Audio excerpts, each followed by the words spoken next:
आपका बचपन कैसे था? हम लोग तो बहुत पॉलिटिकल क्वेश्चन आपको किए हैं, लेकिन आप जो हम लोग को मालूम नहीं हुआ क्योंकि आप ही एक नॉर्मल फैमिली से आए हैं।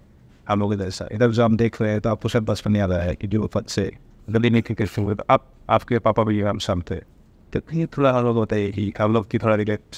देखिए, बचपन हमारा मस्जिद में गुजरा, मस्जिद मस्जिद में बड़े हुए। और मेरे वालिद साहब मौज़िन थे, उनके वालिद साहब भी मौज़िन थे, उनके वालिद साहब के जो नाना थे वो भी मौज़िन थे। तो हमारी 3 पीढ़ी कहे तो मस्जिद में ही गुजरे। और हम लोग एक छोटे से घर में बड़े हुए, और जो फैसिलिटीज़ और जो इनकम फादर साहब की थी उसके अंदर हम लोगों ने बहुत अच्छा जीवन गुजारा। और वालिद साहब ने कभी भी हमें ये महसूस नहीं होने दिया कि हमारे पास कुछ नहीं है। हमेशा बहुत अच्छे से रहता, हमें अच्छे से अच्छा खाना खिलाया। हाँ, ऐसा होता था कभी कभी कि हम लोग चाय के साथ राइस खा लिया करते थे। चाय के साथ आप लोग मूढ़ी बोलते हैं शायद यहाँ से। तो चाय और मूढ़ी खा के सो जाया करते थे। जो रात को अगर खिचड़ी बच गई तो उसको दूसरे दिन सुबह लंच में वही खा लिया करते थे।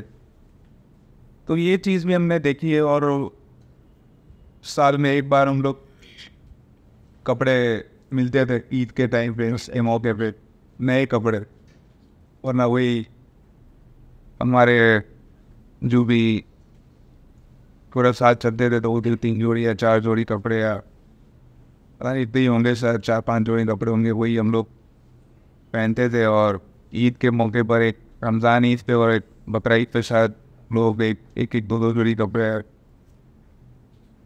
सी के नए मिलते थे। पहले तो स्टिच करके मिलते थे, रेडीमेड तो मिलते नहीं थे।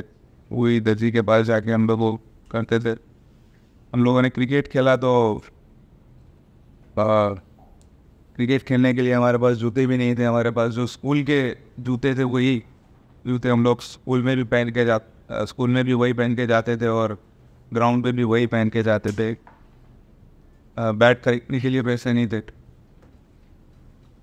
एक बैग में ग्लव्स और एब्डोमेन गार्ड लेके हम लोग ग्राउंड पे जाते थे। 2 शर्ट थे क्रिकेट खेलने के लिए, तो एक शर्ट आज पहन के गए तो वो कल धुलता था, फिर वही पहन के हम लोग फिर से वही कपड़े पहन के जाते थे। फादर साहब ने बहुत स्ट्रगल किया, बहुत मेहनत की, लेकिन कभी भी हमें कोई तकलीफ होने नहीं दी। और अम्मी ने भी बहुत अच्छे से हम लोग को बड़ा किया। दोनों के बीच में बहुत अच्छा बॉन्डिंग रहता, क्योंकि फैमिली में अगर बड़ा जो है माँ बाप जो अगर बच्चों के अंदर इक्वलिटी नहीं रखे तो बहुत दिक्कतें आ सकती है ना। कभी कभी होता है कि बड़े को ज़्यादा इम्पोर्टेंस दिया जाता है या छोटे को ज़्यादा इम्पोर्टेंस दिया जाता है। एक बच्चे को अगर एक चीज़ दी, दूसरे बच्चे को कोई दूसरी चीज़ दी, तो दोनों में थोड़ी सी अनबन भी हो जाती है। तो वहाँ पे पेरेंट्स अगर इक्वल नहीं रखे तो हमारे लिए अगर शर्ट बनता था तो दोनों के लिए एक जैसा शर्ट बनता था। तो ऐसा नहीं था कि दोनों को ऐसा नहीं लगे कि इसको अच्छा कलर मिला, मुझे अच्छा कलर नहीं मिला। ये सारी चीज़ों के भी ख्याल रखा जाता था। दोनों को अगर कुछ खाने के लिए दिया जाता था तो दोनों को एक जैसा दिया जाता था। ऐसा नहीं होता था कि इसको ज़्यादा दिया, इसको कम दिया। तो उससे क्या है कि हम दोनों में जो बॉन्डिंग हमारा है, हमारे पेरेंट्स ने उसमें बहुत बड़ा रोल प्ले किया है, स्पेशली हमारी अम्मी ने। क्योंकि कहा जाता है कि जो बाप होता है वो बाज़ार में जाता है कमाने के लिए, और ज़्यादातर उसका वक्त गुजरता है कि वो बच्चों के लिए कमाई लेके आए और उनका ख्याल रखती है माँ। तो माँ जो है उसको पहला मदरसा कहते हैं, क्योंकि माँ ही जो है कि वो अपने बच्चों को जो तरबियत है वो माँ देती है, और माँ का रोल बहुत इम्पोर्टेंट रहता है। तो हमारी मदर ने भी बहुत अच्छे से हमें बड़ा किया। एक छोटे से रूम में बड़े हुए। फादर साहब मौज़िन भी थे, एक जगह पे काम भी करते थे, रिक्शा भी चलाते थे। ज़्यादातर उन्होंने मेहनत और मशक्क़त में दिन निकाले। साइकिल चला के 10-15 किलोमीटर में जाते थे काम के लिए। तो हार्डशिप उन्होंने बहुत की और हमने देखी भी है, उनकी हार्डशिप देखी है बचपन में, हमने भी वो हार्डशिप देखी है। और यहाँ पर जब मैं आया हूँ बंगाल में, यहाँ के लोगों को जब देखता हूँ मैं, तो वो चीज़ को रिलेट कर सकता हूँ कि और वैल्यू करता हूँ उस चीज़ की कि कितने हैप्पी वो लोग जी रहे अपना जीवन।